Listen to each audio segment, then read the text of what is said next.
Hi brothers and sisters.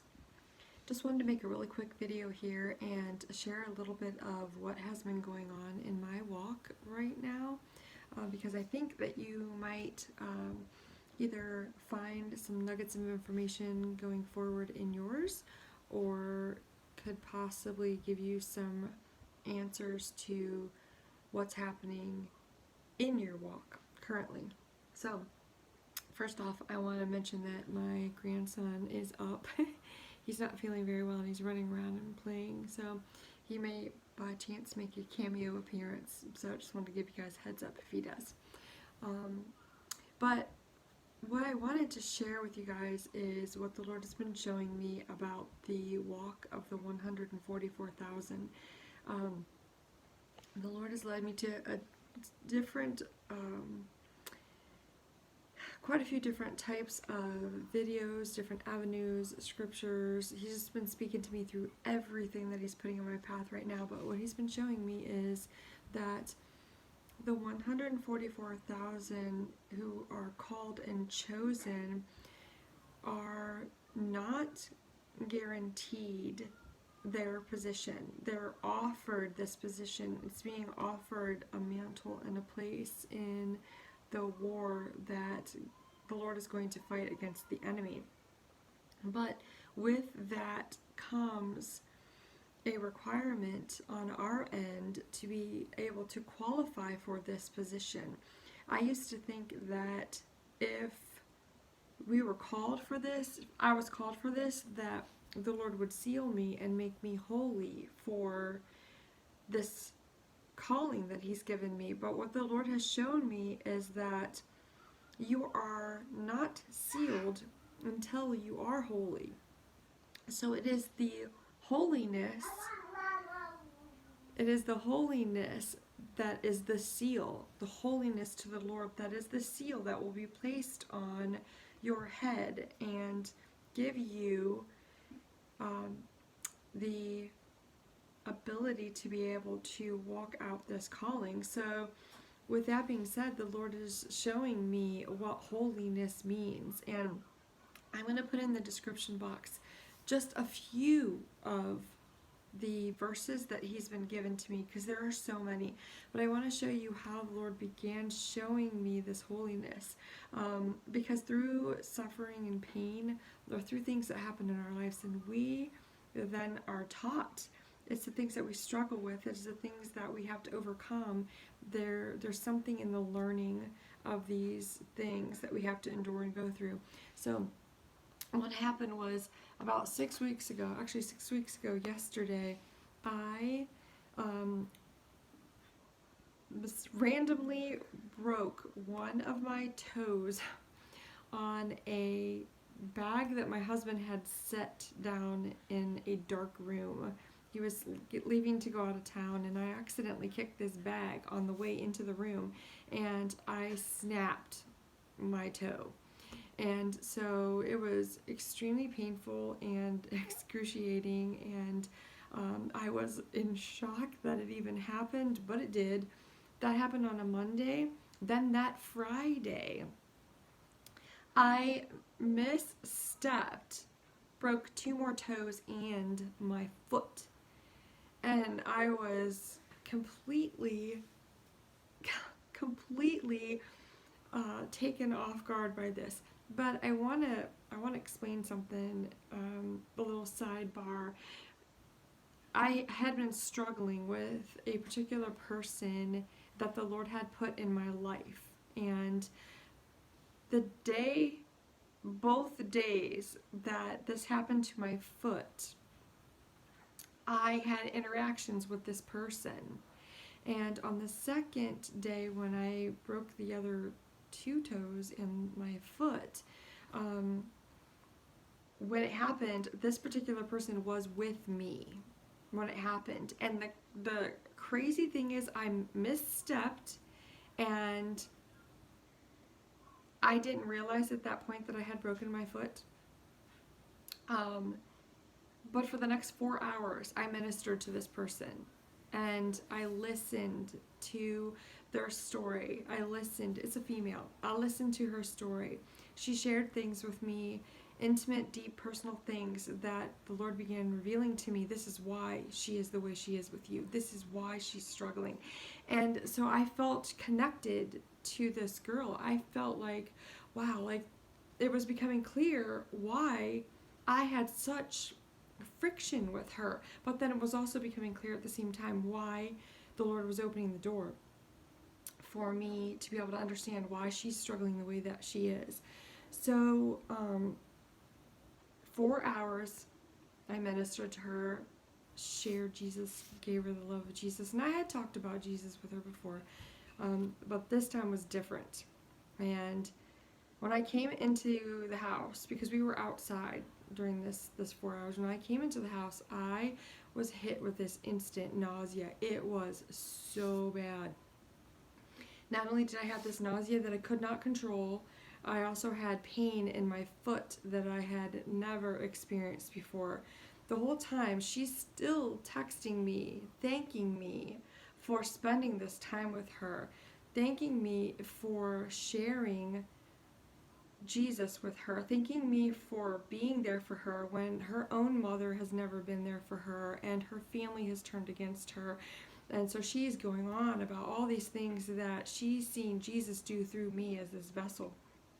And so I pressed through this nausea, pressed through this pain in my foot and everything, and then later on that evening I fell asleep, and then I realized that there was some things happening with my foot the next day. Now, I never went to the doctor, never went and seen a doctor. I haven't been to the doctor since 2010, because the Lord's my physician and He heals everything. So, but I want to read something to you that the Lord showed me. This was the nugget that the Lord gave me to show me that holiness is key. It took my foot for me to be able to get onto the path. To get onto the path of what the Lord wanted me to see. But He led me to Hebrews 12:13 in the New King James Bible. And the reason He led me in that version was because of the wording. But what it said was, and make straight paths for your feet, so that what is lame may not be dislocated, but rather be healed. And then it goes on further in verse 14 to say, pursue peace with all people and holiness, for without no one will see the Lord. Looking carefully lest anyone fall short of the grace of God, lest any root of bitterness springing up may cause trouble, and may by this many become defiled. So the Lord began showing me through this incident with my foot, the Lord began showing me that I needed to be walking in holiness to get this seal that is coming upon the children that will be working this end time harvest. Some people may have this seal now because they have got there. They may be walking in that holiness. But the thing is, sorry guys, not everyone is to the point where they're completely healed and crucifying their flesh and walking in their spirits. And that's what the Lord is teaching me right now. There were some things that were in my flesh that need to be crucified. Sorry guys, hope you can hear me over this. This is why it's been almost impossible for me to make videos, because with two little ones running around, this is really distracting for me. Anyways, I thought that receiving the seal made us holy, but the Lord is showing in order to be sealed, you must be holy.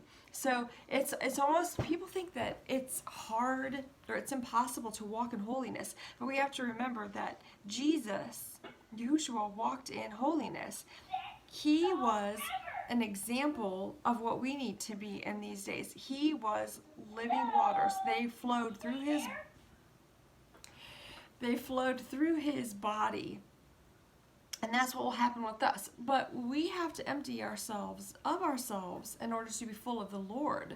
So learning to crucify that flesh, learning to walk holy, having holy thoughts, and being pure and set apart, sanctified, and consecrated to the Lord, that is the seal of the holiness. Once we reach that, then we're marked and we're sealed because we're holy.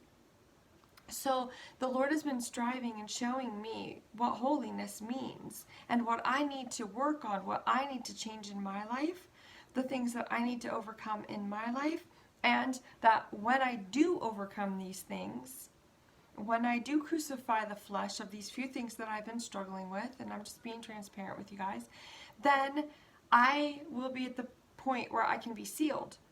But until then, I am still striving to reach that point of holiness, because without holiness, no one will see the Lord. So I just want to share this because a lot of people are going through trials and tribulations right now. A lot of people are being shown things about their walk that they need to change, that they need to work on. And the reason we're being shown these things is because we have to overcome them. If you look at the book of Revelation and you look at all the churches, Jesus specifically said, to him who overcomes, I will give him this. To him who overcomes, I will give him that. These are things we have to overcome. And when we overcome, then we can walk in his holiness. So,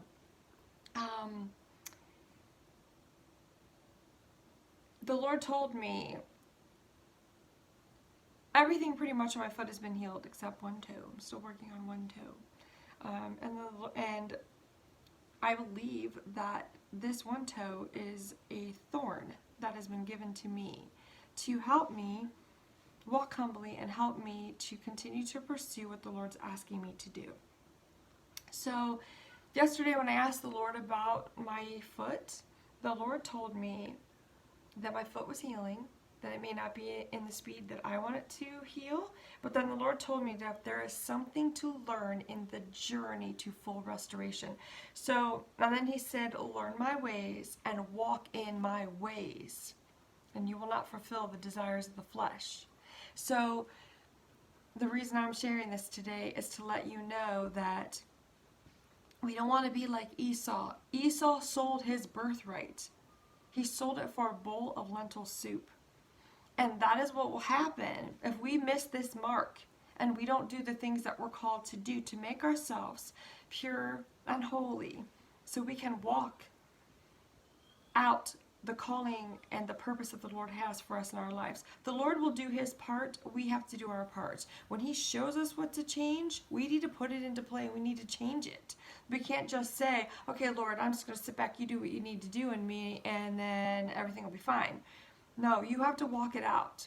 And you have to change the things that you're called to change. Crucify the flesh. Learn to walk and operate in the spirit and not in the flesh. And until we do that, we're not going to be able to be sealed.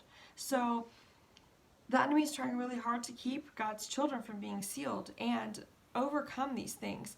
The Lord exposed something to me that I have been doing for a very long time, but the Lord showed me this is something out of your flesh. This is not out of me. And I didn't think there was anything wrong with what I was doing. But the Lord showed me this is something that was defiling you because it's coming out of your heart. And I didn't know that. But because he's calling me to holiness, and I'm seeking now, what is that holiness, Lord? How do I walk in it? How do I operate in it? Because I asked him for that, he revealed to me what it is. So then now I can stop doing this and crucify that part of my flesh. So I just wanted to share this with you guys, and I hope that this helps someone in their walk today. I would suggest that you take either, like if you have YouVersion on your phone or the Bible Gateway, the Strong's Concordance, anything like that, take the word holiness, just single out that word holiness and go and look at what those verses say about holiness. And you will start to see a picture form that basically says, we must be operating in that, in this flesh, before we're sealed. It became very clear to me, very easy. So I hope this helps somebody. Again, I apologize for all the distractions and the background noise. Hopefully you guys can hear over that. So God bless you all. And I'll probably be back when I can to share a little bit more about what the Lord's been showing me lately. But press in. We need to learn to walk in holiness, crucify the flesh, and walk in the Spirit. Because when we do that, we won't fulfill the desires of the flesh, and we'll make ourselves ready. Because remember, the bride, 144,000, she makes herself ready. She has a part to play in her preparation. So hopefully this nugget will help you guys today. I love you all. God bless you and take care.